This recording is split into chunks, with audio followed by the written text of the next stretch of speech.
people are going to be coming together to celebrate the end of Urban Shield, which is the largest SWAT training in the world. The reality of Urban Shield is it takes place each year on the weekend of 9/11. It brings local law enforcement emergency responders from all over the United States to train in war games training, essentially, on how to further criminalize Black and Brown community members using the excuse of preparing themselves for disasters.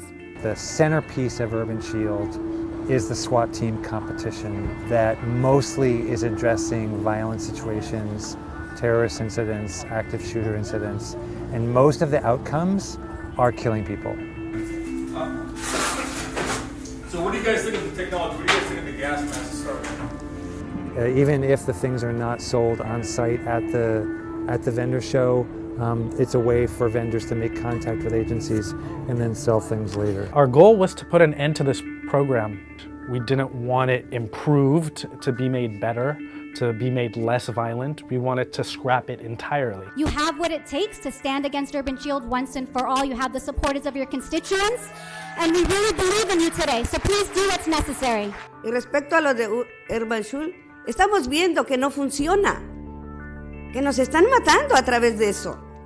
There were several very important parts of our strategy. One was doing media work. We did a lot of legislative work and putting pressure on decision makers. We did direct actions that actually shut down exercises that were taking place. When we had people who were physically assaulted and beat by cops, our protest was met with the same force, the militarized police presence that we had been arguing against. So in fact, we invited community members to come out with us and actually ran our own set of trainings to show there are different ways besides police militarization to respond to some of these disasters. Because these issues are so intertwined, it requires us to bridge between communities that are impacted.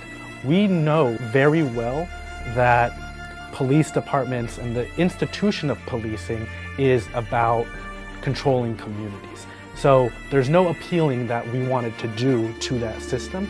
Rather, we were turning to our communities and the decision makers that actually had power to exert over the sheriff.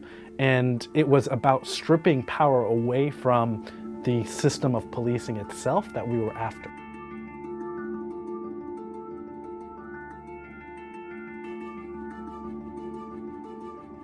Urban Shield as we know it ends at the conclusion of today's vote after this year's Urban Shield program. You know, Urban Shield is really the epitome of the kind of policing and militarization that we've seen in the post 9/11 period, where police departments and those in power will point to a incident like 9/11 and use that to justify more resources, more tactics, more weapons, more surveillance capabilities that end up just being used on a day-to-day policing basis. Now that the Alameda Board of Supervisors has decided that they no longer want to invest in Urban Shield as a training, and now that that's no longer happening, there is an onus on that body to now come up with something different that actually does speak to community preparedness and